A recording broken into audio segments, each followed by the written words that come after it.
முதல்ல கடவுளை அறியணும் நம்ம. तो सबसे पहली बात परमेश्वर को जानना है हमें। அதுக்கு அடுத்தது ரொம்ப முக்கியமான ஒரு காரியம், और दूसरा जो बोलने वाला हूँ बहुत महत्वपूर्ण बातें है, குடும்பம் தான் ரொம்ப முக்கியம். परिवार ही बहुत महत्वपूर्ण है। ஆண்டவர் முதல்ல ஆரம்பிச்சது ஆதாம் ஏவாள்னு ஒரு குடும்பத்தை தான் ஆரம்பிச்சாரு. देखो परमेश्वर ने जब शुरू किया था तो आदम और हव्वा को रख के ही, एक परिवार को रख के ही उन्होंने शुरू किया। ஒரு மத ஸ்தாபனத்தை ஆரம்பிக்கல அவரு. कोई भी यहाँ पे जो है धर्म को रख के नहीं किया उन्होंने, குடும்பம், परिवार, அதுதான் அவருக்கு ரொம்ப முக்கியம். तो वही उनके लिए बहुत महत्वपूर्ण था। நான் என்ன பிலீவ் பண்றேன்னா, और मैं पता है क्या विश्वास करता हूँ, உண்மையே ஒருத்தன் வந்து ஸ்பிரிச்சுவல் ஆவிக்குரியவன் அப்படின்னு சொன்னா, अगर सच में एक इंसान अगर आत्मिक है तो அவன் குடும்பத்தை தான் பிரையாரிட்டைஸ் பண்ணுவான், அந்த குடும்பத்தை கட்ட தான் பார்ப்பான். तो सबसे पहली बात जो है वो अपने परिवार को उभारना, परिवार को बांधना ही पहला काम वो करेगा। இன்னைக்கு பரிதாபம் என்னன்னா, लेकिन बहुत दुखित बात पता है क्या है, நிறைய आज பேர் ஒரே வீட்டுல இருக்காங்க, बहुत सारे लोग एक ही घर में रहते हैं, கணவன் மனைவி எல்லாம் ஒரே வீட்டுல தான் இருக்காங்க, पति पत्नी सब लोग जो है एक ही घर में तो रहते हैं, ஒரே சண்டை, எப்ப பார்த்தாலும் சண்டை। लेकिन क्या करे, जब देखो तब भी झगड़ा ही झगड़ा होता है। கணவன் மனைவி கிட்ட பேசுறது இல்ல, மனைவி கணவன் கிட்ட பேசுறது கிடையாது, पति पत्नी के पास बात नहीं करता और पत्नी पति के पास बात नहीं करती है। இந்த மாதிரி குடும்பங்களுக்கு கணக்கே கிடையாது। और ऐसे परिवार का हिसाब लगाए तो हिसाब ही नहीं है। அப்பா அம்மா சண்டை போடுறத பார்த்து ஃபெட்டப் ஆன பசங்களுக்கு கணக்கே கிடையாது। और माँ और बाप जो है झगड़ा करते तो ऐसा बच्चे लोग परेशान होते, वो कोई हिसाब ही नहीं है। ஒரே வீட்டுல தான் இருக்காங்க, एक ही घर में रहते हैं, ஆனா ஒருத்தர் ஒருத்தர் பேசிக்கிறது கிடையாது। लेकिन एक दूसरे के साथ वो बातें ही नहीं करते। ஹஸ்பண்ட் கிட்ட பேசாத மனைவிங்க, மனைவி கிட்ட பேசாத ஹஸ்பண்ட், கணக்கே இல்ல அதுக்கு। पति के पास पत्नी बात नहीं करती, पत्नी के पास पति बात नहीं करता, इसका कोई हिसाब ही नहीं है। நான் உங்களுக்கு ஒரு காரியம் நல்லா சொல்றேன், கேட்டுங்க। देखो मैं एक बात बताता हूँ, अच्छी तरह से आप सुने। நிறைய பேருக்கு ஆம்பிஷன் என்ன தெரியுமா லைஃப்ல? बहुत सारे लोगों का लक्ष्य पता है क्या उनके जीवन का? அம்பானி மாதிரி பெரிய ஆளா பணக்காரன் ஆகணும், मुझे अंबानी जैसा बड़ा ही धनवान इंसान बनना है, பிசினஸ்மேன் ஆகணும், और जो है बड़ा ही व्यवसायी यानी कि बिजनेसमैन इंसान बनना है। சில பிரீச்சர்ஸ்ங்களுக்கு வந்து நான் அந்த வேர்ல்ட் ஃபேமஸ் பிரீச்சர் ஆகணும்। कुछ प्रचारक जो है वो ये कहते हैं कि मैं बड़ा ही ये राष्ट्र का बहुत बड़ा वर्ल्ड फेमस होना चाहिए, பயங்கரமான பெரிய சர்ச் கட்டணும்। उसके बाद में उनका लक्ष्य ये होता है कि बहुत बड़ा चर्च बनाना, பெரிய சர்ச் கட்டணும், बहुत बड़ा आलीशान चर्च बनाना। இந்த இடம் வாங்கணும், அப்புறம் பக்கத்துல இருக்கிற இடத்தையும் வாங்கணும், ये जगह लेने का बाजू का जगह है वो भी लेना है, இந்த பக்கம் இருக்கிற இடத்தையும் வாங்கணும், फिर उसके बाद में इस जगह भी लेना है, முன்னாடி இருக்கிற இடத்துக்கும் வாங்கணும்னு ப்ரே பண்ணுங்க சிஸ்டர்। फिर ऐसा बोलेंगे पीछे का जगह पे प्रे कर लो सिस्टर, उधर खरीदना है वो भी हमें, முன்னாடி இருக்கிற இடத்தையும் வாங்கணும்னு ப்ரே பண்ணுங்க சிஸ்டர்। पीछे का उधर का भी जगह है सिस्टर, प्रे कर लो तो उससे भी खरीदना அந்த है, தெருவுக்கு பக்கத்துல ஒரு பிளாட் இருக்கு, அதுவும் வாங்கணும்னு ப்ரே பண்ணுங்க சிஸ்டர், கார் பார்க்கிங் தேவைப்படுது। वो गली के पास एक बहुत बड़ा जो है जगह है और उसे खरीदना है और वहाँ पे पार्किंग के लिए हमें जगह लेना है, प्रे कर लो सिस्टर। வாழ்நாள் முழுக்க இவங்க இடம் வாங்கினே இருக்கதான் வேலை, क्योंकि जिंदगी भर इनको बस जगह लेने का ही काम धंधा हो गया है। ஆனா நிறைய பாஸ்டர் பசங்க பாஸ்டர் ஆகணும்னு விருப்பமே கிடையாது। लेकिन बहुत सारे पास्टर के बच्चे कभी भी पास्टर बनने का इच्छा बिल्कुल नहीं करते। அப்படி அவன் பாஸ்டர் ஆவறானா முக்காவாசி டைம் அவன் டம்மி பீஸா இருப்பான்। अगर वो पास्टर बनता भी है तो ज्यादातर जो है वो एक डम्मी पीस ही रहता है, இல்லனா அவங்களுக்கு பெரிய ப்ராப்பர்ட்டி இருக்கும், அதெல்லாம் காப்பாத்துறதுக்காக அவர் பாஸ்டர் ஆவாரு। या तो फिर ये पास्टर का जो है बहुत बड़ा जो है प्रॉपर्टी जो है बहुत सारे जायदाद होंगे, उसको संभालने के लिए अपने बेटे को खड़ा कर देते होंगे। எல்லாம் கையில கால்ல விழுந்து கெஞ்சி இருப்பாங்க, டேய் அப்பாக்கு அப்புறம் நீ தாண்டா இதெல்லாம் பாத்துக்கணும்। सब लोग पैर हाथ में गिरते रहते और ये कहते बाबा तुझे तेरे पिता के पास तुझे ही सब संभालना है करके। ப்ராப்பர்ட்டி காப்பாத்துறதுக்காக என்ன பண்ண வேண்டியதா இருக்கு, சிலர் பாஸ்டர் ஆக வேண்டியதா ये இருக்கு। जायदाद को संभालने के लिए क्या करे, कोई कोई जो है पास्टर के बच्चों को बनना पड़ता है। பயங்கர பெரிய ப்ராப்பர்ட்டி வாங்கி நான் கீத் கிட்ட தான் கொடுத்துட்டு போனோம், பால் பிரதர் கிட்ட கொடுக்க முடியும்। बहुत बड़ा प्रॉपर्टी सब लेने के बाद किसके पास दूंगा, बहुत ब्रदर के पास थोड़ी दे सकता है, मेरे को किड के पास ही देना होगा ना। இல்ல அப்படி ஆகாத, சும்மா சொல்றேன்। नहीं ऐसा नहीं होगा, मैं उदाहरण बता இல்ல அப்படிதானே ஜெனரலா யோசிக்கிறாங்க। क्यों लोग तो ऐसा ही सोचते हैं ना। சோ ப்ராப்பர்ட்டி வாங்கணும், பெரிய பாஸ்டர் ஆகணும், இதெல்லாம் வேஸ்ட் நான் சொல்றேன் பாத்துங்களேன்। देखो प्रॉपर्टी खरीदना, बहुत बड़ा पास्टर बनना, ये सब वेस्ट है। குடும்ப வாழ்க்கையில நல்லா இருந்தீங்கன்னா நீங்க பெரிய சக்சஸ்ஃபுल, அதுல இருக்கிற சமாதானம் வேற எதுலயுமே கிடையாது। देखो परिवार के जीवन में अगर आप मतलब सफलता हो जाते हो तो उससे कोई बड़ी बात हो ही नहीं सकता। நீங்க வேற எதுலயாவது மாயா ஏமாந்து போயிடாதீங்க। और आप भी जो है ऐसे माया होके जो है आप धोखा मत खा लो। अंबानी மாதிரி ஆயி பணம் இருந்து கூட குடும்பம் உருப்படியா இல்லன்னு வச்சுக்கோங்க, வேஸ்ட்। अंबानी के जैसा धनवान तो हो जाएंगे लेकिन परिवार अच्छा नहीं रहेगा तो वो वेस्ट குடும்பத்துல சந்தோஷமா இல்ல, சிரிக்கல, ஒற்றுமை இல்ல அப்படின்னு சொன்னா என்ன பண்ணாது, என்ன பிரயோஜனம் சொல்லுங்க? परिवार में सुकून नहीं, शांति नहीं है, हंसी नहीं है, क्या करे? ये सब भी वेस्ट है ना। இதுக்காக பணம் சம்பாதிக்க கூடாது, பணக்கார ஆக கூடாதுன்னு நான் சொல்ல. लेकिन मैं ये भी नहीं कह रहा हूँ कि इस वजह से आपको कमाना नहीं है, धनवान नहीं होना, ये सब ऐसा भी नहीं कह रहा हूँ मैं। குடும்பத்தை கட்டுறதுல முதல்ல ப்ரையாரிட்டி கொடுங்க, அப்புறமா பிசினஸ் எல்லாத்தையும் கட்டுங்க. सबसे पहली बात, परिवार को बनाने में पहला स्थान दो, उसके बाद में सब कुछ करना चाहिए आपको। தீமோத்தேயுல இப்படி போட்டிருக்கு. तिमोथी की किताब में ऐसा लिखा गया है। ஆண்டவர் சொல்றாரு பாருங்க, परमेश्वर कह रहे हैं यहाँ உன் पर, சொந்த குடும்பத்தையே உன்னால பாத்துக்க முடியலன்னு நீ சபையை எப்படி பாத்துக்க போற? तो खुद अपने खुद के परिवार को ध्यान नहीं दे सकता तो कैसा अपनी सभा का जो है ख्याल रख सकता நான் है। சொல்றேன், ஊர்ல இருக்கிறவங்களுக்காக வேலை செய்து உழைக்கிறதுலாம் ஈஸி, குடும்பத்துல போக்கஸ் பண்ணி வேலை செய்யறது ரொம்ப கஷ்டம். देखो, मैं बताना चाहूंगा, दुनिया के लोगों को सेवा करना, उनके पीछे दौड़ लगाना वो आसान है, लेकिन एक जगह में बैठ के परिवार को देखना बहुत मुश्किल है। என் பிசினஸ், என் விஷன், என் மிஷன் அப்படின்னு சொல்லி ஓடிட்டே இருக்குது ரொம்ப ஈஸி, இன்ட்ரெஸ்டிங்கா இருக்கும். देखो, मेरा बिजनेस है, मेरा यही लक्ष्य है, यही मेरा सोच है, इसके पीछे दौड़ लगाना वो तो बहुत आसान है। ஆனா குடும்பத்துல டெடிகேட்டடா கமிட்டடா வேலை செய்யறது ரொம்ப கஷ்டம். लेकिन परिवार के लिए पूरा समर्पित करके मन लगाना, एक जगह में रहना बहुत ही मुश्किल है। நான் சொல்றது உங்களுக்கு புரியுதா? जो मैं कह रहा हूँ आपको समझ में आ रहा है? சோ குடும்பத்துல சமாதானத்தை கொண்டு வர பார்க்கணும். तो इसीलिए परिवार में सुकून लेके आने की कोशिश करनी है, சோ அது சம்பந்தமா தான் பார்க்க போறோம். और उसके अनुसार ही, उसके आधारित ही हम देखने वाले हैं। மத்தேயு 19 मत्ती का किताब 19वां अध्याय, அதுல 10வது வசனம் வாசிப்போம். उसमें 10वां नंबर का वचन हम पढ़ेंगे। நீங்க வீட்ல போயிட்டு அதுக்கு முன்னாடி இருக்கிற வசனம் எல்லாம் வாசிங்க. लेकिन अब घर जाके उसके पहले जो वचन है वो पढ़ेंगे। पढ़ के आप देखिए। 10வது வசனம். अभी हम देखेंगे मत्ती का किताब 19वां अध्याय 10 नंबर का वचन। அவருடைய சீஷர்கள் அவரை நோக்கி, மனைவியை பற்றிய புருஷனுடைய காரியம் இப்படி இருந்தால் விவாகம் பண்ணுகிறது நல்லதல்ல என்றார்கள். चेलों ने उससे कहा, यदि पुरुष का स्त्री के साथ ऐसा संबंध है तो विवाह करना अच्छा नहीं। ஜீசஸ் என்ன சொன்னார்னு தெரியல பாருங்களேன். पता नहीं यीशु ने यहाँ पे क्या कहा। டிவோர்ஸ் பண்றது ரைட்டா தப்பான்னு வந்து क्वेश्चन கேட்டாங்க. यहाँ पे चेले आके कहते हैं कि तलाक देना गलत है या सही है। சோ இயேசு வந்து என்ன சொன்னார்னா, तो यहाँ पे यीशु यहाँ पे क्या कहते हैं, கூடுமான அளவுக்கு டிவோர்ஸ் பண்ணாத இருங்கப்பா. जितना हो सके उतना तलाक न दे। நான் சொல்றது புரியுதா? आपको समझ में आ रहा है क्या? சோ அதுதான் ஜீசஸ் சொல்ல வந்தார். तो यही यीशु कहने की कोशिश कर रहे हैं, மேக்ஸிமம் என்ன பண்ணாதீங்க, டிவோர்ஸ் பண்ணாத இருங்க. जितना हो सके उतना तलाक न दे। இப்ப டிவோர்ஸ் ஆயிடுச்சுன்னா பெரிய குற்றம் நினைச்சுக்க கூடாது. तो अभी ये भी आप ना सोचे तलाक हो गया बहुत बड़ा गुनाह हो गया करके। ஆனா அதுக்கு மேல அவர் என்ன சொன்னார்னு தெரியல. और उसके बाद में जो है वो क्या यीशु क्या बोले वो पता नहीं, கிளியரா இல்ல. यहाँ पे क्लियरली नहीं लिखा गया है। சீஷர் இப்படி சொல்றாங்க, यहाँ पे चेले ऐसे कहते हैं, இப்படிதான் இருக்கும் விஷயம் அப்படின்னு சொன்னா பேசாம கல்யாணம் பண்ணாம இருக்கிறதே நல்லது அப்படின்ட்டாங்க. तो यहाँ पे ऐसा हो गया, इतना सारा झंझट है, इससे अच्छा ये है कि शादी किए बिना ही रह जाओ ना। ஏசு ஒன்னும் கல்யாணம் பண்ணாத இருங்கன்னு ஒன்னும் சொல்லிருக்க यहाँ மாட்டார். पे यीशु तो ऐसा बोले नहीं होंगे शादी मत करो करके। பாருங்களேன், ரீசெண்டா கூட நான் சொல்லிட்டு இருந்தேன், இப்பெல்லாம் கல்யாணம் எவ்வளவு கஷ்டம்னு சொல்லிட்டு இருந்தேன். तो हाल ही दिनों में मैं बता रहा था कि विवाह करना कितना मुश्किल हो गया है। உடனே ஜனங்க எப்படி எடுத்துக்கினாங்கன்னா, तो तुरंत जो है लोगों ने पता है क्या ले लिए, कैसे ले लिए, பாஸ்டர் கல்யாணம் பண்ண வேணாம்னு சொல்றாரு அப்படின்னு நினைச்சுக்கினாங்க. पास्टर शादी मत करो करके बोले करके उन्होंने ऐसा ले लिया, ऐसा मतलब कर लिया। நல்லா கேட்டுங்க, ध्यान से सुने, கல்யாணம் பண்ணுங்கன்னு நான் சொல்ல, शादी करो करके भी मैं नहीं कह रहा கல்யாணம் हूँ, பண்ணாம இருக்கணும் சொல்ல. शादी मत करो करके भी नहीं कह रहा हूँ। கல்யாணம் பண்ணனா அது உங்க விருப்பம், பண்ணுங்க. शादी करना है वो तुम्हारी इच्छा है, तुम कर लो। கல்யாணம் பண்ணனா என் செமினார் அட்டெண்ட் பண்ணிட்டு கல்யாணம் பண்ணுங்க. अगर शादी करना है तो मेरा सेमिनार अटेंड करो, उसके बाद ही शादी करना। நான் சொல்றது உங்களுக்கு புரியுதா? आपको समझ में आ रहा है क्या बोल रहा हूँ? உள்ள போறதுக்கு முன்னாடி எப்படி இருக்கும்னு நினைச்சுக்கிட்டு புரிஞ்சுக்கிட்டு அப்புறம் உள்ள போங்க. अंदर जाने से पहले वो कैसा होगा वो सब समझ के ही अंदर जाना। திருமண வாழ்க்கைன்றது எப்படி இருக்கும்னு தெரிஞ்சுக்கிட்டு विवाह அப்புறம் जीवन कैसा होता है उसे समझ कर ही आप उसमें घुसना। அதுக்கு தேவையான அறிவு, தேவையான காரியங்களை வளர்த்துக்கிட்டு அப்புறம் உள்ள போங்க. उसके बारे में ज्ञान समझ सब समझने के बाद में आप अंदर जाना। சும்மா பாக்குறது, பையன் ஸ்டைலா இருக்கான், ஸ்பைக் கட்டிங் வச்சிருக்கான், பைக்ல वंदान, ரொம்ப அழகா இருக்கான். तो देखने के लिए लड़का बड़ा ही स्मार्ट है और कांटे की तरह बाल रखा है, बड़ा स्टाइलिश है और बाइक में आया है, वो सब नहीं। கட்டினா இவனை தான் கட்டுவன் ஒத்த கால நிப்பான். और ऐसा मत करना, एक ही पैर में मत करना कि भाई शादी करूंगा तो इससे ही करूंगी करके मत बोलना। அப்புறம் கட்டின பிறகு ஒத்த கால எட்டி எட்டி வதிப்பான். फिर जो शादी होने के बाद जो एक पैर में तो खड़ा तो दूसरा पैर लेके लात मार मार के तुझे भगाएगा। ஒரு டைம் டிஜிஎஸ் ஒரு ஸ்டோரி சொன்னார், என்னால மறக்கவே முடியாது. एक दिन डीजे दिनकरन जो है कहानी बताई थी, वो भूल ही नहीं पाया मैं आज तक।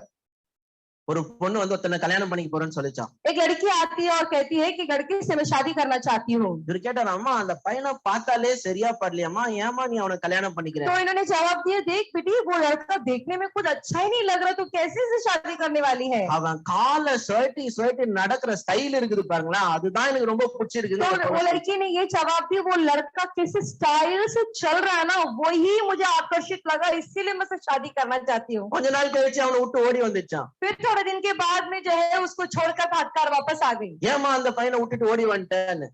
तो मैंने पूछा कि भाई क्यों तुम वो लड़के को छोड़ के भागकर आ गई? அவன் என்னை எட்டி எட்டி உதைக்கிறான் பாஸ்டர். पास्टर वो मुझे लात मार के भगा रहा है। நான் சொல்றேன், பையன் பார்க்க ஸ்மார்ட்டா இருந்தா எனக்கு பிடிச்சிச்சு உடனே கல்யாணம் பண்ணிக்கிறது அப்படிலாம் கிடையாது. देखो लड़का देखने में जो है बहुत स्मार्ट है, मुझे पसंद है, इसलिए मैं शादी कर ले, ऐसा मत करना। பொண்ணு பார்த்த உடனே எனக்கு ரொம்ப அழகா இருக்குது, கட்டினா அந்த பொண்ணு தான் கட்டுவேன். लड़की बड़ी ही देखने में खूबसूरत है, मैं वो लड़की से ही शादी करूंगा।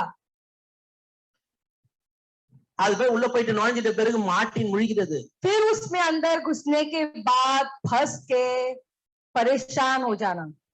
கல்யாணம்ன்றது இப்ப எப்படி இருக்குதுன்னு சொன்னா, अभी शादी पता है कैसा हो गया है? நம்ம லோக்கல் ட்ரெயின்ல ஏறுற மாதிரி. एक लोकल ट्रेन में सवारी करने के बराबर हो गया है।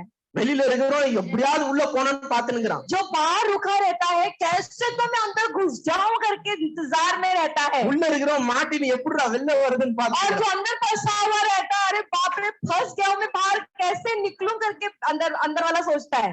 ஸ்டாப்பிங் வந்தா கூட இறங்க முடிய மாட்டேங்குது. स्टेशन आ जाता है लेकिन फिर भी कैसे बाहर आए करके वो सोचते बैठा है। அதனாலதான் நான் லோக்கல் ட்ரெயின்ல போறதே கிடையாது. इसीलिए मैं लोकल ट्रेन में कभी जाता नहीं। வேற கண்ணாடி வர போட்டுமா, இந்த கண்ணாடி போட்டு எப்படி நிக்கிறதுன்னு தெரியல. और ऐसा है कि मैं चश्मा पहनता हूँ, चश्मा पहन के कैसे अंदर जाऊं, खड़ूं कैसे, मैं सोचता हूँ बस। ஏன்னா எல்லாரும் மேலேயே முட்டி மோதி நிக்கிறாங்க, எங்க வச்சாலும் கண்ணாடி ஒஞ்சிடும் போது. क्योंकि सब लोग टकरा के मतलब धक्का दे के ऐसा रहता है अंदर। உண்மையான ஐக்கியம் எங்கன்னா லோக்கல் ட்ரெயின்ல தான். और एक अच्छा एकता पता है किधर है? वो लोकल ट्रेन में ही वो एकता को देखने को मिलेगा। எல்லாரும் அப்படியே ஒருத்தர் மேல ஒட்டினே போவாங்க. सभी लोग एक दूसरे के ऊपर चिपक के चलते हैं। உள்ள ஏறுறதே பெரிய கஷ்டம், எனக்குலாம் ரொம்ப கஷ்டம். अंदर चढ़ना ही बहुत मुश्किल, बाबा मुझसे तो बहुत मुश्किल है चढ़ना। ஒரு நாள் நான் அந்த சாண்டா க்ரூஸ் ஸ்டேஷன்ல உட்கார்ந்துட்டு இருந்தேன். एक दिन सांता क्रूज स्टेशन में बैठा हुआ था, ஒரு ட்ரெயின் வந்துச்சு, एक ट्रेन आया, பயங்கர ஃபுல்லா வந்துச்சு. वो जबरदस्त भीड़ थी। அத பார்த்து எனக்கு பயம் வந்துச்சு, ஏற முடியல. और जैसा देखा तो मुझे बहुत डर लग गया और मैं चढ़ा ही नहीं। என் கூட இருக்க ஃப்ரெண்ட் கிட்ட சொன்னேன், இந்த ட்ரெயின் வேணாம், அடுத்த ட்ரெயின். तो मेरे साथ जो दोस्त था वो उससे कहने लगा, भाई ये ट्रेन है, दूसरा ट्रेन हम जाएंगे। அடுத்த ட்ரெயின் வந்துச்சு, फिर दूसरा ट्रेन आया, அதுவும் அதே மாதிரி वो ஃபுல்லா. भी वैसा ही भीड़ था। அவர் எனக்கு கையை பிடிச்சி இழுக்கிற, வாங்க வாங்கன்னாரு. वो भाई जब मेरे हाथ पड़ी थी, चलो चलो जाएंगे, अंदर जाएंगे। எனக்கு அந்த அளவுக்கு தைரியம் இல்ல, நான் ரொம்ப பயங்கர சுபாவம். और ऐसा क्या, मेरे को हिम्मत इतना तो बिल्कुल भी नहीं, क्योंकि मुझे बहुत डर लगता है। அப்புறம் மூணாவது ட்ரெயின், அதுவும் எனக்கு ஏற முடியல. फिर तीसरा ट्रेन आया तो उसमें भी मैं चढ़ नहीं पाया। என் ஃப்ரெண்டு சொன்னாரு, मेरा दोस्त ने कहा, நான் நினைக்கிறேன் நைட்டு 12 மணிக்கு தான் நீங்க ட்ரெயின்ல ஏற போறீங்கன்னு. मुझे लगता है रात को 12 बजे ही आप ट्रेन में चढ़ने वाले ஏன்னா हो, சாண்டா க்ரூஸ்ல நைட் 11 o'clock மேல தான் கொஞ்சம் ரஷ் குறையும். क्योंकि सांता क्रूज में जो है रात 11 बजे के बाद में ही भीड़ कम होती है, ஏறுறதே கஷ்டமா இருக்கு. चढ़ना ही इतना मुश्किल हो गया அந்த है। மாதிரி இப்ப எப்படா கல்யாணம் ஆகும் நிறைய பேர் வெயிட் பண்ணி तो நிக்கிறாங்க. वैसा ही बहुत सारे लोग इंतजार में है कि कब मेरा शादी होगा, எல்லா மேரேஜ் பியூரோலயும் ரெஜிஸ்டர் பண்ணி வச்சிருக்காங்க. और हर एक मैरिज ब्यूरो में रजिस्टर करके रखे हैं, எல்லா ப்ரொஃபைலையும் பார்த்து நிக்கிறாங்க. और हर एक लोग जो है, हर प्रोफाइल को वो देख रहे हैं, எப்படா உள்ள நுழையுதுன்னு பார்த்து நிக்கிறாங்க. कैसे तो मैं अंदर घुसूं करके इंतजार में पड़े हैं। ஆனா உள்ள இருக்கிறோம் கஷ்டப்படுறோம். लेकिन अंदर जो फंसा है वो संघर्ष उठा रहा है, உள்ள இருக்கவும் முடியல, வெளியில வரவும் முடியல. अंदर रह नहीं पा रहे, बाहर आ नहीं पा रहे, उल्टा और अंदर कस्टमर बाहर உள்ள இருந்தா கஷ்டமா இருக்குது, अंदर रहेंगे तो बहुत तकलीफ हो रहा है, வெளியில வந்தா ஜனங்க என்ன சொல்லுவாங்க, और बाहर आ गए तो लोग क्या बोलेंगे। உள்ள மாட்டி நிறைய பேர் கஷ்டப்பட்டு இருக்காங்க, கண்ணீர் இருக்காங்க. तो अंदर फंस के लोग जो है दम घुट रहा है, परेशान हो रहे, बाहर कैसे निकले। சோ யாராவது உள்ள போனா நினைக்கிறீங்கன்னா, तो कोई भी अगर अंदर जाने की मतलब सोच रखते हैं तो நல்ல கிளியரா மேரேஜ்னா என்னது எப்படி இருக்கும்ன்றதை தெரிஞ்சுக்கிட்டு உள்ள போங்க. तो शादी कैसा होता है ये सब अच्छी तरह से समझ कर अंदर जाइए। நான் சொல்றது உங்களுக்கு புரியுதா? आपको समझ में आ रहा हम क्या कह रहे हैं? எப்படி உள்ள போனா எப்படி இருக்கும்னு தெரிஞ்சுக்கிட்டு அப்புறம் உள்ள போங்க. शादी कैसा होता है उसे अच्छी तरह से समझ कर फिर अंदर जाना। நிறைய பேர் கல்யாணம் ஆகாதவங்களுக்கு தெரியாது, உள்ள போனவங்களுக்கு தான் தெரியும். बहुत सारे लोगों को नहीं पता है, अंदर वो जाएंगे तो ही समझ में आएगा। நிறைய பையன் என்ன தெரியுமா நினைப்பாங்க, बहुत सारे लड़के पता है क्या सोचते हैं, எப்படா கல்யாணம் ஆகும், कभी तो शादी होगा, கல்யாணம் ஆயிடுச்சுன்னா ஒய்ஃபோட 24 hours ஜாலியா தான் இருப்போம் அப்படின்னு. शादी होने के बाद पत्नी के साथ 24 घंटा मस्त ऐश करेंगे करके வீட்டை விட்டே வெளில வர மாட்டேன், घर से बाहर ही नहीं आऊंगा मैं, ஒய்ஃபோடே இருப்பேன் நானு. वाइफ के साथ ही रहूंगा मैं। கல்யாணம் ஆயிட்ட பிறகுதான் தெரியும் ஒய்ஃப் தொடவே விட மாட்டாங்கன்னு. शादी के बाद ही पता चलेगा पत्नी छूने भी नहीं देती है, இவர் வரதுக்கு முன்னாடி அவங்க தூங்கிடுவாங்க. पर आने से पहले ये लड़की सो जाती है, தூங்குறனாலும் தூங்குற மாதிரி ஆக்ட் பண்ணுவாங்க. सो ही नहीं रहेगी तो भी एक्टिंग करके सोते रहेगी, नाटक करती होगी। கல்யாணம் ஆகாதவங்களுக்கு தெரியாது பாருங்களேன், தொடர்றதே ரொம்ப கஷ்டம் தெரியாது. உங்களுக்கு முன்னாடி அட்வான்ஸா சொல்றேன் பாத்துங்க, கல்யாணம் ஆகாதவங்களுக்கு தெரியாது. देखो जिसका शादी नहीं हुआ उनको नहीं पता है, தொடர்றதே ரொம்ப கஷ்டம் அப்படின்னு கல்யாணம் ஆனவங்களுக்கு தான் தெரியும்.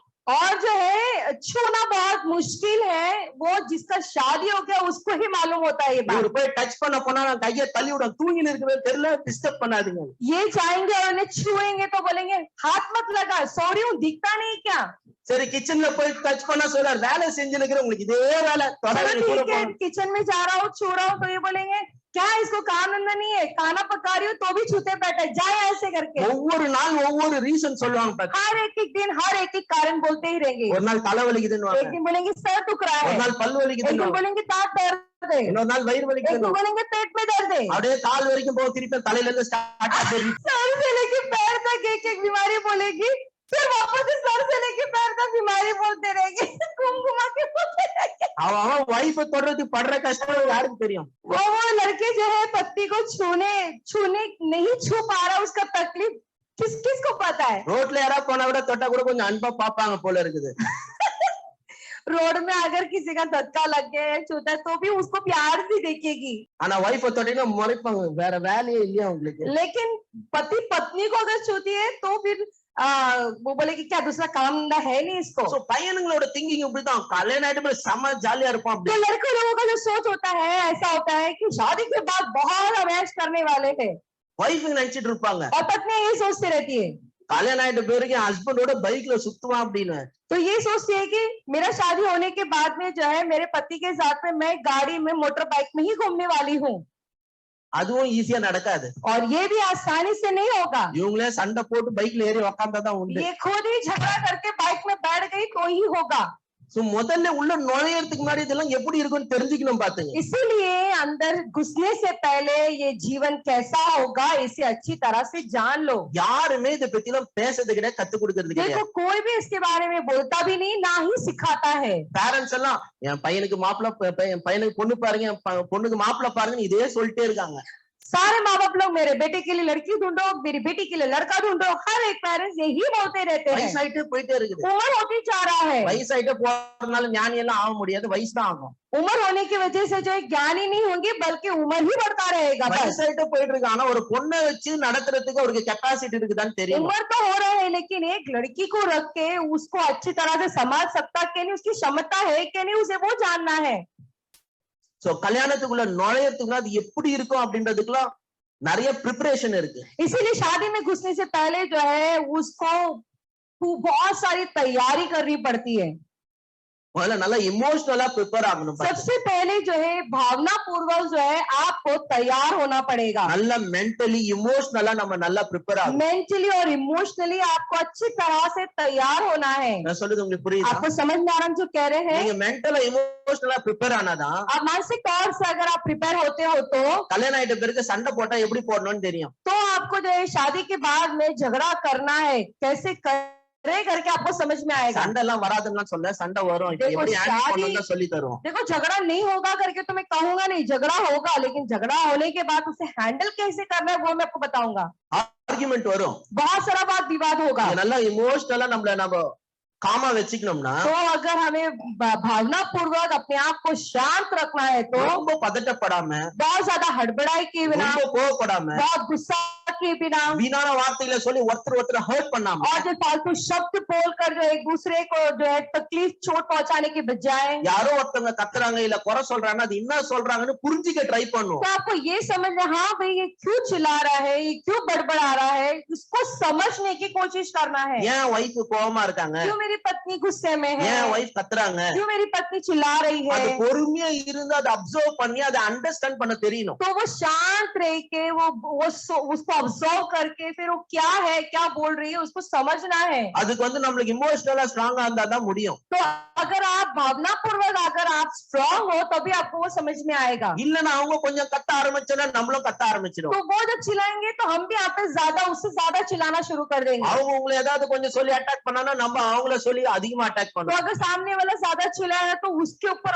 और भी अटैक करके हम उसे और चोट पहुंचाएंगे। அவங்க பிஸ்டல் எடுத்து சுட்டாங்கன்னா நீங்க மிஷின் கன் எடுத்து சுடுவீங்க. अगर वो जो है पिस्तौल से गोली मारेंगे तो आप जो है गन मिशन से गोली मारेंगे। இப்படியே சண்டை பயங்கரமாயிட்டே போயிட்டு और वैसा ही जो है झगड़ा जबरदस्त बढ़ता ही रहेगा। அப்புறமா சந்தோஷமா இருக்க வேண்டிய ஒரு மேரேஜ் எப்படி ஆயிடும் சொன்னா என்னடா இப்படி வாழ்க்கை இப்படி இருக்குதுன்னு வெறுக்கிற மாதிரி ஆயிடும். तो खुशी से रहने वाला विवाह जीवन जो है ऐसा बदल जाएगा, छी कैसा जीवन में आके फंस गया हूँ, ऐसा हो जाएगा। ஒரு few weeks before என்ன உங்களுக்கு ஷேர் பண்ணியிருந்தேன். देखो कुछ हफ्तों पहले मैंने आपको ये बताया था, 4 காரியம் இருந்துச்சுன்னு சொன்னா உங்க மேரேஜ் முடிஞ்சிச்சுன்ற அர்த்தம். अगर 4 बातें आपके शादीशुदा जीवन में रहेगा तो इसका मतलब ये है कि आपका शादीशुदा जीवन टूट जाएगा। Number 1 criticism. पहली बात जो है क्रिटिसिज्म, तुच्छ बोलना। அதாவது கம்ப்ளைண்ட் பண்றது வேற, கிரிட்டிசைஸ் பண்றது வேற. देखो शिकायत करना अलग है, उनको जो है नीचा दिखाना वो अलग है। ஒருத்தவங்க எனக்காக நீங்க இந்த ஒரு காரியத்தை செய்யலங்க எனக்கு கஷ்டமா இருக்குது அப்படின்னு சொல்றது கம்ப்ளைண்ட். देखो अगर कोई आते कहते देखो तुम ऐसे कर रहे हो, ये जो चीज कर रहे हो मुझे पसंद नहीं है, ये शिकायत है। ஆனா கிரிட்டிசைஸ் பண்றதுன்றது ரொம்ப சர்காஸ்டிக்கா பேசுறது, लेकिन குறை சொல்றது. हाँ, लेकिन इसकी कमी कटियों को बोलना वो जो है वो गलत है। சர்காஸ்டிக்கா பேசுது, तुच्छ तौर से बोलना, நீ என்னைக்கு செஞ்சுக்கிற, तुम कब किए, உன்னெல்லாம் நம்பி என்ன பிரயோஜனம், तुम्हारे पर भरोसा करके क्या फायदा। இதெல்லாம் கிரிட்டிசைஸ் பண்றது. तो ये सब आलोचना करने के बराबर है। சோ இதெல்லாம் பத்தி ஏற்கனவே சொல்லிட்டேன், ஜஸ்ட் டக்குன்னு சொல்லிட்டு அடுத்ததுக்கு போறேன். तो ये सब मैं पहले बता चुका हूँ, ऐसे पट करके बताऊंगा, आगे बढ़ता இந்த रहूंगा। கிரிட்டிசிசம் இருந்துச்சுன்னா நம்ம மேரேஜ் உருப்படாது. तो ये जो आलोचना करते रहेंगे तो इसका मतलब ये है कि हमारा विवाह जीवन आगे टिकेगा नहीं। நம்ம பார்ட்னர் நம்ம கிரிட்டிசைஸ் பண்ற ஆளா இருந்தோம் சொன்னோம்னா நம்ம மேரேஜ் விளங்காது. हमारे जोड़ीदार को अगर हम ऐसे ही आलोचना करते रहेंगे तो हमारा विवाह जीवन आगे सफलता पूर्वक नहीं रह पाएगा। அடுத்தது சொன்ன கண்டெம்ப்ட். कंटेम्प्ट அப்படின்னா என்ன, மரியாதை, சுருக்கமா சொன்னா மரியாதை இல்லாத இருக்குது உங்க பார்ட்னர். तो ये है, उसका मतलब ये है कि आप अपने पार्टनर के लिए बिल्कुल भी जो है आदर नहीं करना, மரியாதையே இல்ல, बिल्कुल भी आदर नहीं, கேவலமா நினைக்கிறது, கேவலமா பேசுறது, तो उनका अपमान करना, अपमान तरीके से बातें करना, உங்க பார்ட்னர் அப்படியே ரொம்ப கேவலமா பேசுறது, वैसा ही आपके पार्टनर के बारे में उल्टा उल्टा जो है आलोचना करना, கேவலமா பேசுறது, ஹஸ்பண்ட் மரியாதை இல்லாத பேசுறது, இல்ல மரியாதை இல்லாத பேசுறது, बेइज्जती के तौर से बात करना या उनकी बिल्कुल भी इज्जत नहीं करना, மனைவியை மரியாதை இல்லாத பேசுறது, पत्नी को भी बिल्कुल भी इज्जत नहीं देना, बेइज्जती करना। இப்படி கணவனையும் மனைவியும் மரியாதை இல்லாத பேசிட்டே இருந்தா எப்படி இருக்கும் பாத்து. तो ऐसा ही पति पत्नी के ऊपर दोनों एक दूसरे के साथ में जो बेइज्जती करते रहेंगे तो कैसा रहेगा। So second contempt. तो दूसरा जो है कंटेम्प्ट, மூணாவது பாத்தீங்கன்னா और டிஃபென்சிவ்னஸ். சோ தன்னை டிஃபெண்ட் பண்ணி பேசுறது, अपने आप को बचाव करते बात करना। இது இன்னொரு விதத்துல சொல்லணும்னா எப்ப பார்த்தாலும் உங்க பார்ட்னரையே நீங்க ப்ளேம் பண்ணிட்டே இருக்கிறது. तो जब देखो ऐसा होगा कि आप अपनी जोड़ी को जो है इल्जाम लगाते रहना, நான் எல்லாம் கரெக்ட், உன்னாலதான், நீதான் இப்படி, मैं सब सही हूँ, तुम्हारे वजह से तुम ऐसे हो। ஹஸ்பண்ட் வைஃபை ப்ளேம் பண்றது, வைஃப் ஹஸ்பண்ட ப்ளேம் பண்றது, पति पत्नी के ऊपर इल्जाम लगाता है, पत्नी पति के ऊपर इल्जाम लगाती है। நீங்க உங்க ஹஸ்பண்ட ப்ளேம் பண்ணிட்டே இருப்பீங்க. तुम जो है आपके पति के ऊपर इल्जाम लगाते रहोगे। இவங்க அப்படின்னா என்னன்னா நான் ரைட் நீதான் ராங். तो ये क्या कहने की कोशिश कर रहे हैं, मैं सही हूँ तुम ही गलत हो, நான் எல்லாம் கரெக்டா தான் இருக்கேன், நீதான் சரி கிடையாது. मैं सब बराबर ही हूँ, तुम ही गलत हो, तुम ही सही नहीं हो। அப்ப இவங்க என்ன பண்றாங்க, இவங்களை டிஃபெண்ட் பண்றாங்க. तो ये लोग क्या करते हैं, अपने आप को ही रक्षा करते हैं। நீங்க டிஃபெண்ட் பண்ணிட்டே இருந்தீங்கன்னு வச்சுங்களேன், ரொம்ப கஷ்டம். देखो अगर तुम अपने आप को ही बचाव करते रहोगे तो बहुत मुश्किल हो जाएगा। நீங்க ப்ளேம் பண்ண தேவையில்ல, किसी के ऊपर इल्जाम लगाने की जरूरत नहीं है, நீங்க டிஃபெண்ட் பண்ண தேவையில்ல, अपने आप को रक्षा करने की भी जरूरत नहीं है। ஒருத்தரோட கம்ப்ளைண்ட் ஒருத்தர் கரெக்டா கேட்டாலே போதும். एक दूसरे की शिकायत ठीक तरीके से सुनेंगे ना तो बस होगा। டிஃபெண்ட் பண்ணாம ஒருத்தவங்க சொல்றத காது குடுத்து நம்ம கேட்டோம்னாலே போதும். अपने आप को रक्षा किए बिना एक दूसरे को कान लगाकर अगर सुनेंगे तो बस हो गया। இப்போ உங்க வைஃப் ஒரு காரியத்தை குறித்து अभी புலம்புறாங்க, आपकी पत्नी किसी बात के लिए कुड़कुड़ा रही है, நிறைய பேர் வந்து அதை அவாய்ட் பண்ணுவாங்க பாத்துங்க. बहुत सारे लोग जो है उसे जो है अवॉइड करते हैं, அதுதான் அந்த फोर्थ स्टोन वालिंग. तो उसी को जो है स्टोन बॉलिंग कहते हैं। எப்படி எல்லாம் அவாய்ட் பண்ண நான் சொல்றேன் பாத்து. किस प्रकार से उन्हें जो है नजरअंदाज करना எப்படி बताता தெரியுமா हूं। சொல்லுவாங்க? पता है वो लोग क्या बोलेंगे, வைஃபும் பண்ணுவாங்க, ஹஸ்பண்டும் பண்ணுவாங்க. पत्नी भी करेगी और पति भी ऐसी करेगा। சில டைம் ஹஸ்பண்ட் கத்திக்கிட்டே இருப்பாரு, कभी कभी जो है पति चिल्लाते रहता है, அம்மா வந்து பசங்களை எல்லாம் கூப்பிட்டு தனியா போவாங்க.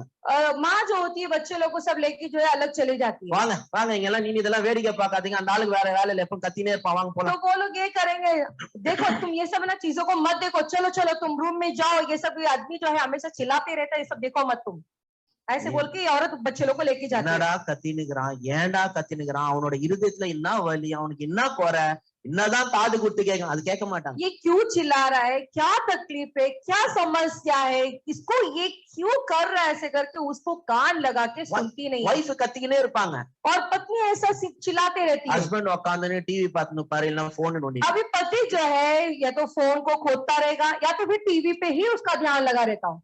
என்னங்க அவங்க கத்தினே இருக்கிறாங்க, நீங்க இப்படி பண்ணினுக்கிறீங்க. अरे क्या वो ऐसे चिल्लाते बैठे, तुम ऐसे चुपचाप बैठे हो, அவளுக்கு ஒரு வேலை இல்ல பிரதர், இதெல்லாம் பழகி போச்சு, எப்பவுமே போய் கத்தினே தான் இருப்பாங்க. क्या है उसको कुछ काम धंधा नहीं, ये सब मुझे आदत हो गई, वो लगातार ऐसे चिल्लाती रहती है। बस। பைத்தியமா அவங்க கத்தினே இருக்கிறதுக்கு. क्यों पागल है वो चिल्लाते बैठी है। ஏன் உங்க மனைவி கத்துறாங்க, அவங்க வேதனை என்ன, அவங்க வலி என்ன, அவங்க குறை என்ன, கொஞ்சம் காது கொடுத்து கேட்டாதான் என்ன. क्यों चिल्ला रही है, उसकी दर्द क्या है, उसकी समस्या क्या है, उसकी शिकायत क्या है, उसका थोड़ा कान लगाकर सुने। இப்படி அவங்க பிராண்ட் பண்ணிடுறது, என் மனைவி கத்தினே தான் இருப்பா, என் வீட்டுக்காரர் கத்தினே தான் இருப்பார். ऐसे थप्पा लगाना, मेरी बीवी चिल्लाती रहती, मेरा पति चिल्लाते रहता है। சில எல்லாம் சண்டை வந்தாலே டகார்னு வீட்டை விட்டு எஸ்கேப் ஆயிடுவார். कुछ लोग तो झगड़ा होते ही फटक से घर छोड़ के चले जाते बाहर, அது வந்து ஒரு ஃபார்ம் ஆஃப் ஸ்டோன் வாலிங். तो ये किस्म का स्टोन वॉलिंग है, वॉलिंग है। அது மட்டும் இல்ல, ஒரு ஃபைட் மோடுக்கே வரமாட்டாரு, எப்பவுமே ஃபிளைட் மோட்லயே இருப்பாரு அவரு. वो जो है झगड़े के मोड में ही नहीं आते, हमेशा फ्लाइट मोड यानी खामोश मोड में ही रहते हैं, उड़ जाते हैं। சண்டை வந்தாலும் உடனே வெளில கிளம்பிடுவாரு. जैसा झगड़ा होगा वो पटक से घर से बाहर, அவர் நின்னு சண்டை போட மாட்டாரு, वो खड़ के झगड़ा नहीं करेंगे वापस, அதுக்கு நின்னு எப்படி ஹேண்டில் பண்ணணும்னு தெரியல, அதனால அவர் வந்து கிளம்பிடுவாரு அங்க இருந்து. वो वहां पे खड़े रह के कैसे उसको जो है हैंडल करे, उसको वो उनको पता नहीं है, वो ऐसे बाहर निकल जाते हैं। நான் சொல்றேன், மேரேஜ்லயே ஃப்ரஸ்ட்ரேட்டிங்கான ஒரு காரியம் என்னன்னா இந்த ஸ்டோன் வாலிங் தான். मैरिज यानी कि विवाह जीवन में बहुत सा गुस्सा आने वाला चीज पता है, ये स्टोन वॉलिंग ही है। ஒருத்தவங்கள மனசை உடைக்கிற ஒரு பெரிய காரியம் என்னன்னா இந்த ஸ்டோன் வாலிங் தான். मन को चूर चूर करना बोले तो क्या बोले थे, ये स्टोन वॉलिंग। கத்தினே இருக்கும்போது சிலர் போய் அமைதியா படுத்துருவாங்க, चिल्लाते रहेंगे और कुछ लोग ऐसे होंगे चुपचाप जाके सो जाएंगे। ஒருத்தன் கத்தினே இருக்கிறாங்க, இவங்க போய் தூங்கிடுவாங்க. एक जन चिल्ला रहा है और ये चुपचाप जाके सो जाएंगे। எப்படி இருக்கும் பாத்துங்க. अब बोलो ये कैसा रहेगा ये परिस्थिति। காது கொடுத்து கேட்க மாட்டாங்க, வேற பக்கம் மூஞ்சி திருப்பி வச்சுன்னு बिल्कुल भी कान लगाकर सुनेंगे नहीं और अपना मुंह जो है दूसरी जगह फिरा के रहेंगे। உங்ககிட்டதான் பேசினுக்கிறேன்னு சொன்னீங்கன்னா கேட்டுக்கிறேன் சொல்லுன்னுவாங்க. तुम्हारे से बात कर रहा हूँ तो ये बोलेंगे मैं सुन रही हूँ, बोलते रहो। இது ஹஸ்பண்ட் அண்ட் ஒய்ஃப்குள்ள நடக்குது பாத்தீங்களா. और ये जो बात है पति पत्नियों के बीच में चल रहा है, ஏதோ வெளியில இருக்கிறவங்க ஆட்கள் மாதிரி ஹஸ்பண்ட் ஒய்ஃப் கீழ நடக்குது. जैसे बाहर के लोगों के साथ वैसा होता है ना, वैसा ही पति पत्नी के साथ भी ऐसा சில होता है। நேரத்துல வெளியில இருக்கிறவங்களை கூட இப்படி எல்லாம் பண்ண மாட்டோம். कभी कभी तो बाहर के जो लोग हैं वो लोग भी ऐसा नहीं நம்மள करते। நம்பி கல்யாணம் பண்ண அந்த உங்க பார்ட்னரை இப்படி எல்லாம் நம்ம பண்றோம் பாருங்க. तुम पे भरोसा करके जो तुम साथ तुम्हारे साथ शादी किया, वो पार्टनर के साथ तुम ऐसा करते हो। ரொம்ப சிம்பிளான ஒரு காரியம் சொல்றேன், देखो सरल सी बात मैं बताता हूँ ஆனா आपको, பிராக்டிகலா இது ரொம்ப கஷ்டம். लेकिन प्रैक्टिकली ये बहुत मुश्किल है। உங்க ஒய்ஃப் கத்தினே இருந்தாங்களா, अगर तुम्हारी पत्नी चिल्लाते रहती है, எல்லாத்தையும் விட்டுட்டு அவங்களே பாருங்க என்ன சொல்லி கத்துறாங்க, என்னதான் அவங்களுக்கு வலி, என்னதான் அவங்க ப்ராப்ளம், அவங்களே பாருங்க. तो उसकी और ही आपको देखना है, क्या तो परेशानी, क्या तो शिकायत है, बस उसकी और ही देखते रहो। அதே மாதிரி உங்க ஹஸ்பண்ட் சொன்ன கத்திட்டு இருக்கிறாங்கன்னா, டே வேண்டாம் வெறுப்போட கேக்குறேன்னு சொல்லி கேட்காம வராருன்றத காது கொடுத்து கேளுங்க. उसी तरह अगर तुम्हारा पति भी ऐसा चिल्ला रहे हैं, बड़बड़ कर रहे हैं, तो क्यों तो ये चिल्ला रहा है बोल के उसकी और कान लगा के उसकी और ही देखकर उसको हैंडल करें। பிளேம் பண்றதுக்கு பதிலா காது கொடுத்து கேளுங்க. इल्जाम लगाने के बजाय कान लगाकर सुने। உங்க பார்ட்னர் ஹர்ட் ஆயிட்டாங்கன்னு தெரிஞ்சுச்சுன்னா உடனே சாரி சொல்லுங்க. अगर तुम्हें लगता है कि मेरा जोड़ी जो है, मेरा पार्टनर जो है तकलीफ में है, हर्ट हुआ है, तो उसके पास माफी मांगे। ஏதோ ஒரு ப்ரோக்ராம்ல ரிதேஷ் தேஷ்முக்கும் ஜெனிலியா பத்தி பார்த்தேன் நானு. एक प्रोग्राम था उसमें रितेश देशमुख और जेनेलिया उसमें थी। உங்க ரெண்டு பேருக்கு சண்டை வந்தா யார் முதல்ல சாரி கேட்பாங்க அப்படின்னு கேட்டாரு. तो उन दोनों को पूछ रहे थे तुम दोनों के बीच में अगर झगड़ा होता है तो दोनों में से कौन पहला माफी मांगता है करके माफी मांगते हैं करके वो पूछ रही थी। ரித்தேஷ் தான் வந்து ஃபர்ஸ்ட் சாரி கேட்பாராம். फिर जो है रितेश ही जाते हैं और माफी यानी क्षमा मांगते हैं। அது மட்டும் இல்ல, उतना ही नहीं அவர் சண்டையே போடுறது இல்லையா. झगड़ा ही नहीं करता है बोलते हैं। வைஃப் கத்த ஆரம்பிச்சாங்கனாலே சாரி சாரி சாரின்னு சரண்டர் ஆயிடுறா. जैसा पत्नी चिल्लाना शुरू करती है तो वो झुक के माफ कर दे माफ कर दे माफ कर दे करके बोलना शुरू हो जाता அவர் है। சொல்ற நான் வீட்டுக்குள்ள நுழையும் போதே சாரி சொல்லிட்டு தான் உள்ள वो ये நுழையும். कहता है जैसे मैं घर के अंदर घुसता हूँ तब भी मैं सॉरी सॉरी सॉरी बोल के ही घुसता हूँ घर पर। இல்ல உண்மையிலே அவரெல்லாம் ஒரு பெரிய எக்ஸாம்பிள் தான் நான் சொல்லுவேன். देखो सच में अगर देखा जाए तो वो जो है एक उदाहरण ही है। சீரியஸ் அவங்க எல்லாம் வந்து மனைவி கிட்ட நல்ல பேர் எடுத்திருக்காங்க. क्योंकि जो है वो लोग जो है यानी कि रितेश देशमुख जो है अपनी पत्नी के पास एक अच्छा नाम कमाया है उसने। சொல்றேன் என் மேல தப்பு இல்லையோ, என் ஒய்ஃப் ஹர்ட்டா இருக்கிறாங்க, கோவமா ஃபீல் பண்ணா நான் மன்னிப்பு கேட்டு போயிட்டே वो இருப்பேன். ये कह रहा है मेरा गलती है या नहीं गलती है लेकिन मेरी पत्नी गुस्से में है मैं क्षमा मांग के आगे बढ़ता ही இங்க रहूंगा। யாரு ரைட்னு சொல்லி ஆர்கியூ பண்ணணும்னு அவசியமே இல்லை. यहाँ पे कौन सही है उसके ऊपर वाद विवाद करके कोई भी फायदा नहीं है। பாருங்களேன், அவர் வந்து சக்சஸ்ஃபுல்லான ஆக்டர், பெரிய இடத்து பையன், ஆனாலும் பயங்கர தாழ்மை அவர் கையில கத்துக்க வேண்டியது. देखो एक सफलता पूर्वक इंसान है यानी कि वो सफलता पूर्वक एक्टर है और जो बड़े धनवान के बेटे है वो, तो उनको ये सब करने की भी जरूरत नहीं है। इतना नम्र है उनके अंदर, वहां से हमें बहुत सारी बातें सीखनी चाहिए।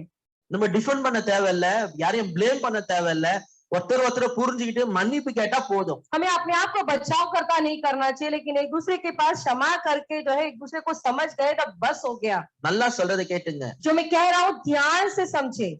ஒரு காரியம் ரொம்ப கஷ்டம், ஆனா இது மட்டும் நம்ம செய்ய பிராக்டிஸ் பண்ணிட்டோம்னா, देखो एक बात बताता हूँ जो बहुत ही मुश्किल है लेकिन अगर आप प्रैक्टिस कर लेंगे तो बहुत अच्छा होगा। உங்க பார்ட்னரை ஃபோக்கஸ் பண்ணி அவங்க சொல்றத காது கொடுத்து கேட்கணும். आपके पार्टनर के ऊपर पूरा ध्यान लगाए, वो क्या बोल रहे हैं उसे अच्छी तरह से सुने। நல்லா கேட்டுங்க, ध्यान से सुने। அவங்க சொல்ற வார்த்தையெல்லாம் சீரியஸா எடுத்துக்காதீங்க. जो भी आपका पार्टनर शब्द इस्तेमाल करता है उसे गंभीरता से मत लो। அப்படின்னா உங்களை ஏதாவது திட்டிட்டாங்கன்னு வச்சுங்க, என்ன திட்டிட்டாங்களேன்னு ரொம்ப சீரியஸா எடுத்துக்காதீங்க. उदाहरण के लिए अगर तुम्हारा जो पार्टनर है आपको कुछ चिल्लाए यानी कि गाली भी देता है तो वो बहुत गंभीरता से मत ले। அவங்க என்ன ஃபீல் பண்றாங்க அந்த ஃபீலிங்க மட்டும் அண்டர்ஸ்டாண்ட் பண்றதுல ஃபோக்கஸ் பண்ணுங்க. आप ये सोचने में मतलब ध्यान दे कि वो किस भावना से बोल रहे, क्या महसूस कर रहे, उसके ऊपर आप ज्यादा ध्यान दे। அவங்க சொல்ற வார்த்தையில ரொம்ப ஃபோக்கஸ் பண்ணாதீங்க. वो जो शब्द इस्तेमाल कर रहे उसके ऊपर ध्यान बिल्कुल ना दे। சொல்ற வார்த்தைன்னு சொல்லும்போது கோவத்துல உங்களை இன்சல்ட் பண்ணி பேசுறது, திட்டி பேசுறது, இதெல்லாம் புடிச்சின்னு உட்கார்ந்துட்டு இருக்காதீங்க. मतलब मैं ये बोल रहा हूँ जब बोलते हैं गुस्से में बोल रहे हैं वो नहीं, वो बात बता रहा हूँ कि वो जो शब्द इस्तेमाल कर रहे हैं उसके ऊपर जो बेइज्जती आपको कर रहे, गालियां दे रहे हैं, उसके ऊपर आप पूरा ध्यान बिल्कुल भी मत दे, बल्कि वो क्या भावना से बोल रहे, क्या फीलिंग है उनके ऊपर, उसको ध्यान दे। आप ஏதோ கோவத்துல உங்களை நான் ஏன் சொல்லிட்டாருன்னு வச்சீங்க, अभी गुस्से में आपको एक कुत्ती करके बोल दिए समझो, அந்த வார்த்தையை பிடிச்சு சில சண்டை போடுவாங்க. अभी वो शब्द को रख के कुछ लोग झगड़ा करेंगे। நான் நாயா क्या क्या मैं कुत्ती हूँ, क्या मैं कुत्ती हूँ, உனக்கு நான் நாய மாதிரி தெரியுறேன், क्या मैं तुझे कुत्ती की तरह दिख रही हूँ। ஏதோ தெரியாத சொல்லிட்டாங்க விட்டுருங்க. अरे ठीक है भाई, भूल से बोल दिया भाई, छोड़ दो। நீ சரியான பைத்தியம் அப்படின்னு சொன்னா, हाँ நீ तू சரியான एक जबरदस्त पागल है। உடனே நான் பெரிய பைத்தியமா முடிய பிடிச்சுன்னு வரேனா, हाँ हाँ मैं पागल हूँ, हाँ मैं बाल खोद के आ रही हूँ क्या। திடீர்னு பார்த்தா அந்த கேரக்டராவே மாறிடுவாங்க. फिर अचानक जो है वो कैरेक्टर यानी कि पागल के कैरेक्टर में वो बदल जाते हैं। நான் பைத்தியமா கேட்டு கேட்டு பைத்தியம் மாதிரியே பண்ணுவாங்க பாருங்க. मैं पागल हूँ बोल के जो पागलों की तरह वो बड़बड़ करने लग जाते हैं। அதனால இந்த மாதிரி நாய் பைத்தியம் இப்படி எல்லாம் சொன்னாங்கன்னா இதெல்லாம் சீரியஸா எடுத்துக்காதீங்க. देखो जब कभी वो गुस्से में तो कुत्ता है, तो कुत्ती है, तो पागल है, ये सब अगर बोलेंगे ये शब्द का बिल्कुल भी जो है ध्यान मत दे। இப்போ கோவத்துல ஒரு சொல்லிட்டாருன்னு செருப்புலயே அடிப்பேன்னு சொல்லிட்டாருன்னு வச்சுங்க, अगर गुस्से में बोलते तो चप्पल से मारूंगा तो உடனே போய் செருப்பு எடுத்து வந்து கொடுப்போம், அடி அடி அடி. फिर तुरंत भागेगा चप्पल लेके, मार अभी मार चप्पल से करके बोले। எவ்வளவு நல்ல காரியம் சொன்னா அதெல்லாம் எடுத்து வந்து உடனே செய்யலையே. इतनी अच्छी बातें बोला, वो सब छोड़ दिए, लेकिन चप्पल का बात बोले तो बराबर चप्पल लेके के कर रहे। பசிக்குது சாப்பாடு கொடுன்னு சொன்னா உடனே சாப்பாடு செஞ்சு எடுத்து வந்து கொடுக்கலையே. मैं मुझे भूख लग रहा है, मुझे खाना बना के दे बोलेंगे तो तुरंत भाग के खाना नहीं बना के दी। ஏதோ கோவத்துல செருப்பு அடிப்புன்னு சொன்னா உடனே செருப்பு लेकिन அடி तुरंत जो है मैं बोलता हूँ कि चप्पल से मारूंगा तो लेके आती है चप्पल लेके मार अभी मार करके बोलती है। இந்த நாயே பேயே இதெல்லாம் சீரியஸா எடுத்துக்காதீங்க. ये कुत्ती तो भूत है पागल है ये सारे शब्दों का बिल्कुल भी जो है ध्यान मत दे, वो नजरअंदाज करे। ஏதோ வைஃப் கோவத்துல திட்டான்னு மன்னிச்சு விட்டுருங்க. आप ये क्षमा करो, ठीक है पत्नी गुस्से में बोल दी है ऐसे करके आप क्षमा कर दो। ஏதோ ஹஸ்பண்ட் தெரியாத சொல்லிட்டாருன்னு தயவா மன்னிச்சு விட்டுருங்க. ठीक है पति गुस्से में बोल दिया है, थोड़ा सा दयावान होके भूल जाओ उस बात को, माफ कर दो। ஹஸ்பண்ட் கூட மறந்துடுவாங்க பாத்துங்க. देखो पति भी भूल जाते हैं ஆனா வைஃப் வந்து வார்னிங் கொடுப்பாங்க. लेकिन पत्नियां जो होती है ना चेतावनी देती है। ஏன்னா நான் ஏன்னு சொல்லிட்டேன்ல, तूने बोला ना मैं कुत्ती हूँ, லைஃப் முழுக்க நான் மறக்க மாட்டேன். अब जिंदगी भर नहीं बोलूंगी।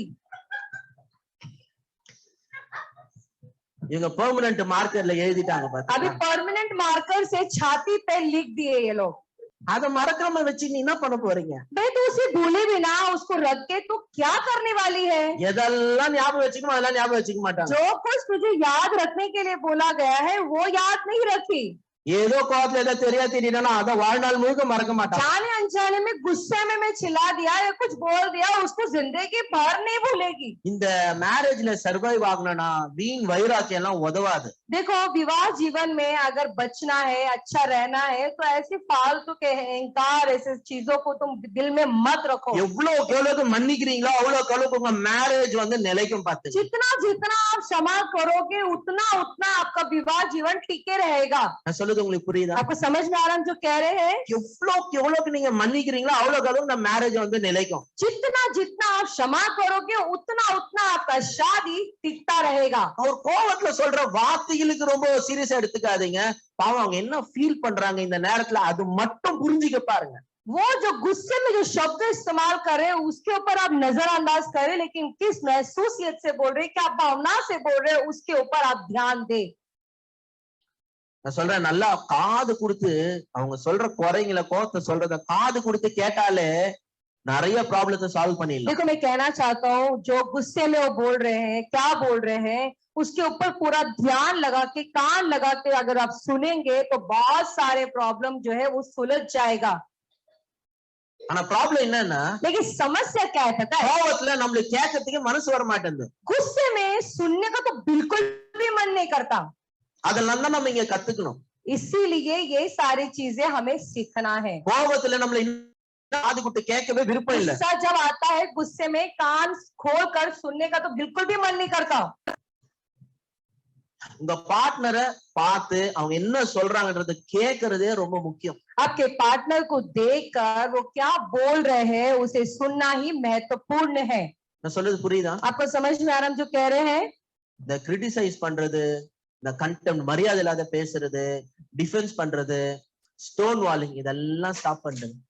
ये जो है आलोचना करना और बेइज्जती करना, उसके बाद में जो है रक्षा करना, अपने आप को रक्षा करना और जो है कुछ भी झगड़ा हो तो चले जाना, मुंह फेर लेना, वो सब करना छोड़ दे। வீட்டுல சண்டை வந்துச்சுன்னா முதல்ல எந்த அளவுக்கு முடியுமோ நம்ம இருதயத்தை காமா வச்சுக்க பாருங்க. घर में अगर झगड़ा होता है जितना हो सके उतना अपने हृदय को जो है शांत रखने की कोशिश करे। நம்மள யாரோ பார்த்து கத்துனானா நம்மளுக்கும் கோவம் வந்து நம்மளும் திருப்பி பயங்கரமா கத்த देखो ஆரம்பிச்சு. कोई अगर हमारे ऊपर चिल्लाता है तो हमको भी बहुत गुस्सा आता है और हम भी उसके बदले में और ज्यादा चिल्लाना शुरू कर देते ரெண்டு हैं। பேர்ல யாராவது ஒருத்தர் காமா இருக்கணும்னு டிசைட் பண்ணுங்க. तो आपको निर्णय लेना है दोनों में से कोई एक जन शांत रहे करके। நான் சொல்றது புரியுதா? आपको समझ में आ रहा है हम क्या कह रहे ரெண்டு हैं? பேர்ல யாராவது ஒருத்தர் வந்து காமா இருக்கணும்னு டிசைட் பண்ணுங்க. आपको ये निर्णय लेना है दोनों में से कोई एक जो है शांत रहना है। ஒரு முக்கியமான ஒரு காரியத்தை சொல்லி நான் முடிக்கிறேன். एक और महत्वपूर्ण बात बता के यहाँ पे समाप्त करूंगा। நிறைய டைம் நம்ம பார்ட்னர் மேல நம்மளுக்கு வெறுப்பு வரதுக்கு காரணம் என்னன்னா बहुत दफा हमारे जोड़ी के ऊपर पार्टनर के ऊपर गुस्सा नफरत आने का कारण पता है क्या है?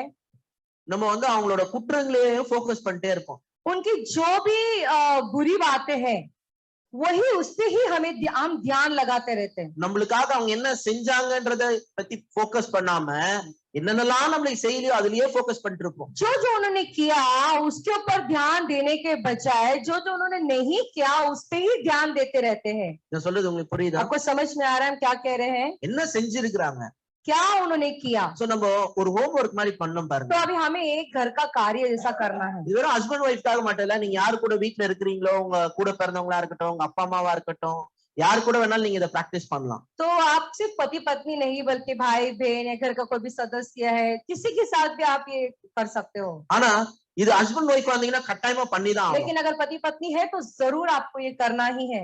நீங்க மனைவியா இருந்தா உங்க ஹஸ்பண்ட் கிட்ட நீங்க அப்ரிஷியேட் பண்ண வேண்டிய விஷயங்கள் என்னென்ன இருக்கு, எத்தனை இருக்குன்னு உட்கார்ந்து எழுதணும். अगर आप पत्नी है तो आपके पति के बारे में क्या क्या सराहना करने वाली बातें हैं उसे आपको लिखना है। எந்த விஷயத்தை எடுத்துக்கினா இந்த விஷயம் நினைச்சு பார்க்கும்போது என் ஹஸ்பண்ட நான் வந்து அப்ரிஷியேட் பண்ணலாம். तो कोई भी विषय निकाल लो, हाँ ये बात बाप रे मेरे आदमी के बारे में तो कोई बोल ही नहीं सकता, मैं इतना अच्छा, मुझे अच्छा लगता है करके எந்தெந்த விஷயத்தை வச்சு உங்க ஹஸ்பண்ட நீங்க அப்ரிஷியேட் பண்ணலாம். कौन सी बातों को रख के आपके पति को जो है जो सराहना करना இது है, நீங்க உட்கார்ந்து எழுதி பார்க்கணும். ये चीजों को आपको लिखकर देखना है।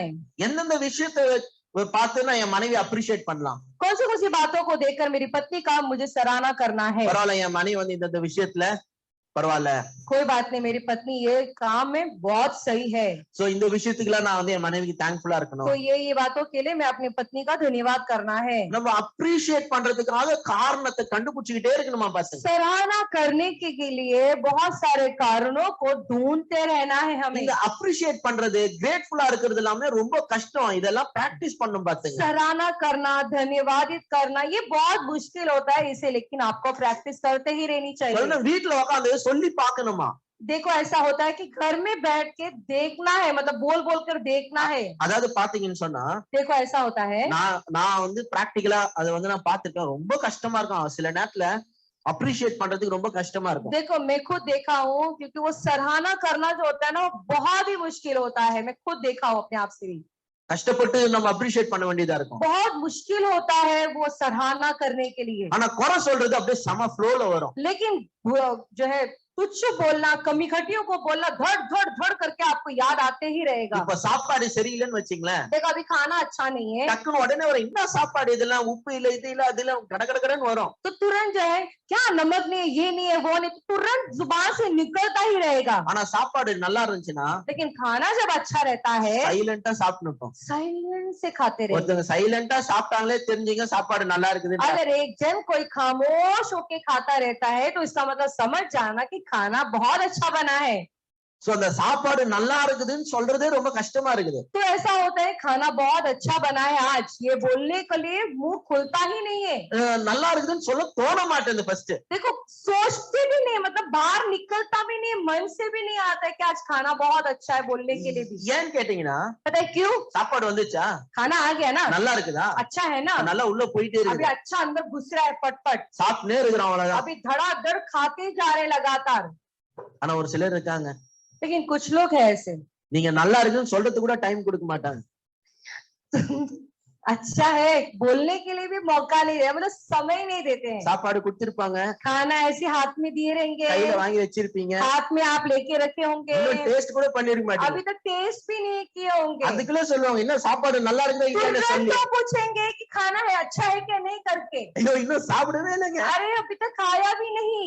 சாப்பிட்ட பிறகு தான் சொல்ல முடியும்। खाने के बाद ही पता चलेगा, बोल सकता हूँ। இல்லனா ரிतेश தேஷ்முக் மாதிரி நல்லா இருக்குன்னு சொல்லிட்டு தான் मैं तो रितेश देशमुख की तरह अच्छा अच्छा अच्छा बोल के खाते रहने का, ஏன்னா அவருக்கு வந்து வெளில சமைக்கவும் தெரியாது, வெளில சாப்பிடவும் முடியாது। क्योंकि ये जो इंसान है उनको बाहर मतलब खाना पकाने भी नहीं आता और वो बाहर खाते भी नहीं है खाना। வைஃப் போயிட்டு பிறகுதான் அவங்களோட அருமை தெரியும்। तो पत्नी जाने के बाद में वो कौन है उसको उसके बारे में पता चलता ஒரு है। ஆளு குடிச்சிட்டு டெய்லி வந்து வைஃப் अடிப்பாரு। एक जन जो है, एक आदमी जो है हर दिन पी के आता है और हर दिन वो अपनी पत्नी को मारता रहता है। எவ்வளவு தாங்க முடியுமோ அவங்க தாங்குனாங்க, जितना हो सके उतना वो बर्दाश्त की वो, அப்புறம் விட்டு போயிட்டாங்க। फिर वो महिला उसे छोड़कर चले गई। அதுக்கப்புறமா ஒரு கேண்டில் வச்சுக்கின்னு எப்போ கேரல் வருவா அப்படின்னு வெயிட் பண்ணுகிறாரு। फिर उसके बाद में कैंडल को रखने के बाद में वो बोलने लग गए कि कब मेरी कैरल आएगी, कब मेरी कैरल आएगी करके। கட்சி வரைக்கும் அந்த அம்மா வரவே இல்ல। आखिरकार तक वो लड़की वापस लौटकर नहीं आई। பிள்ளைங்க மட்டும் பெருசாயிட்டு வந்து பாத்துட்டு போனாங்க। बच्चे बड़े हो गए और आके अपने पिता को देखकर चले गए। அந்த அம்மா கட்சி வரைக்கும் வராமையே செத்து போயிட்டாங்க। और वो महिला भी जो है आखिरकार तक आए बिना वो ऐसे वो भी मर गई। ரொம்ப தங்கமானவங்க அவங்க। देखो वो बहुत अच्छी इंसान, இவருக்கு அவங்களோட வேல்யூ தெரியல. लेकिन ये पति जो थे उनको उनका वैल्यू कौन है, उसका मूल्य वो नहीं जाने। நிறைய பேருக்கு மேரேஜோட வேல்யூ தெரியாம மேரேஜை ஈஸியா கெடுத்துக்கினாங்க. बहुत सारे लोग ये विवाह जीवन कैसा होता है वो उसका मूल्य जाने बिना ही वैसा ही वो शादी का जीवन बिगाड़ दिए। நான் இன்னொரு ஒரு காரியத்தை சொல்றேன். और एक बात बताता हूँ, देखो நான் கல்யாணம் பண்ணிக்கிற ஆளு ராங்கான ஆளு, मैंने जैसे शादी की, ராங்கான ஆளை சூஸ் பண்ணிட்டேன். मैंने जैसे शादी किया वो जो है एक गलत इंसान को मैंने चुना है। நான் உங்களுக்கு ஒரு காரியம் சொல்றேன். देखो मैं एक बात बताता हूँ, ரைட்டான ஆளு ராங்கான ஆளுன்றது ஒரு பெரிய மித்து.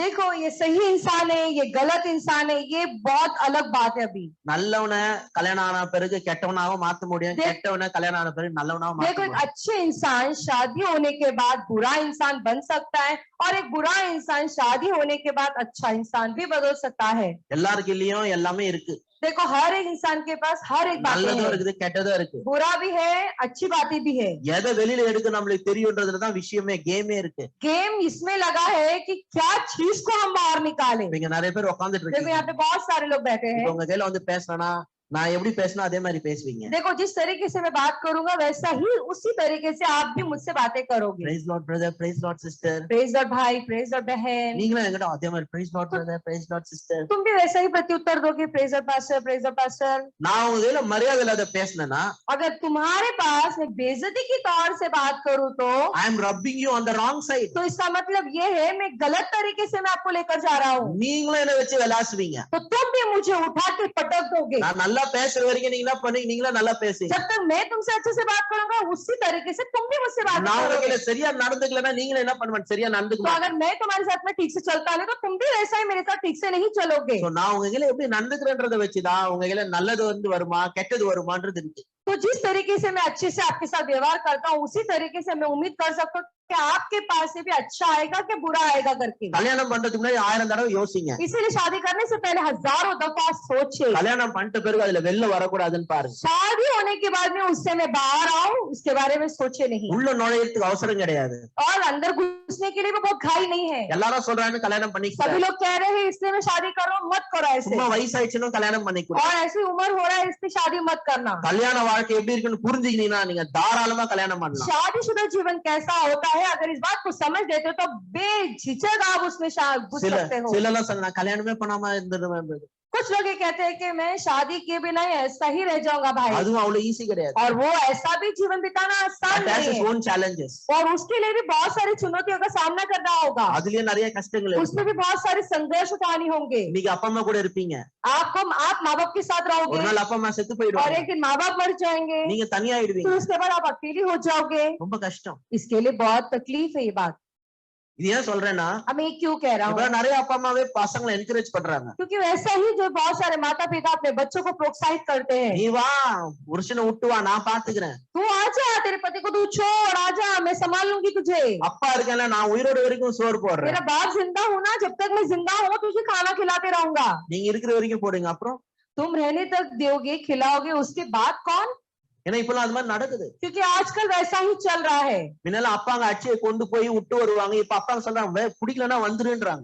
पहले जो है ऐसा होता था कि पिता जो है घर पे अगर पति के पास झगड़ा होता है तो वापस पिता लेके जाते हैं, पति के पास छोड़ कर आते, लेकिन आजकल ऐसा नहीं चलता है। நான் திரும்பியும் சொல்றேன், दोबारा कहता हूँ, देखो நீங்க ஆவிக்குரிய ஆளுன்றது எதுல தெரியும்னா எந்த அளவுக்கு உங்க குடும்பத்தை பிரையாரிட்டைஸ் பண்றீங்கன்னு வச்சுதான் நீங்க ஸ்பிரிச்சுவலான ஆளுன்னு தெரியும். आप आत्मिक इंसान हो करके पता है किस बात से लगेगा, आप कितने अपने परिवार को मुख्य स्थान देते हो उसी में पता चलेगा कि आप आत्मिक हो या नहीं हो। ஜபத்திலே இருக்கும் பிரதர், मैं जब देखो प्रार्थना में रहती हूँ ब्रदर, நான் ப்ரே பண்ணுவேன், ஒரு நாள் இத்தனை முறை ப்ரே பண்ணுவேன், मैं इतनी दफा प्रार्थना करता हूँ, उतनी दफा प्रार्थना करता हूँ। இதுல எல்லாம் வச்சு நீங்க ஸ்பிரிச்சுவல் சொல்லவே முடியாது. ये सब रख के आप बहुत आत्मिक हो करके बोल ही नहीं सकते। நீங்க நல்ல கணவனாவோ நல்ல மனைவியாவோ நல்ல தாயாவோ தகப்பனா இருந்தீங்கன்னா தான் உண்மையிலேயே ஸ்பிரிச்சுவல். आप एक अच्छी पत्नी होना है, आपको एक अच्छा पति होना है, एक अच्छा पिता माँ होना है, तभी जो है एक आत्मिक इंसान करके आप कहलाओगे।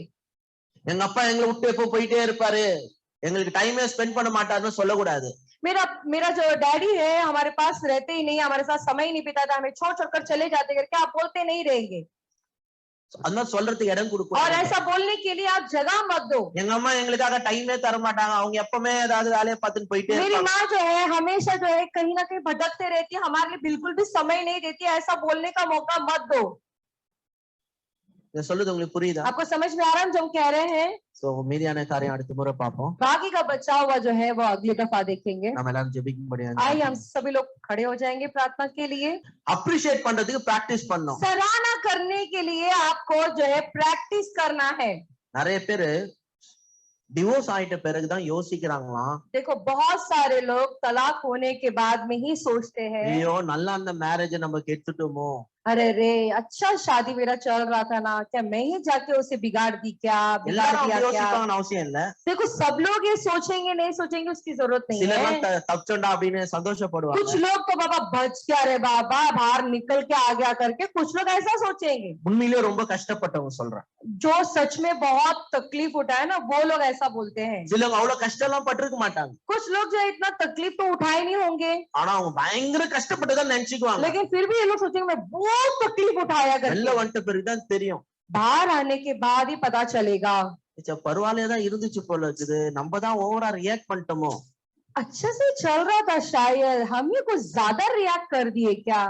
இப்படி இருந்திருந்தா ஒருவேளை பரவாயில்லையா இருந்திருக்குமோ. अगर हम ऐसे ही रहते तो शायद हो जाता, ठीक இது हो நான் जाता சொல்ல, था क्या।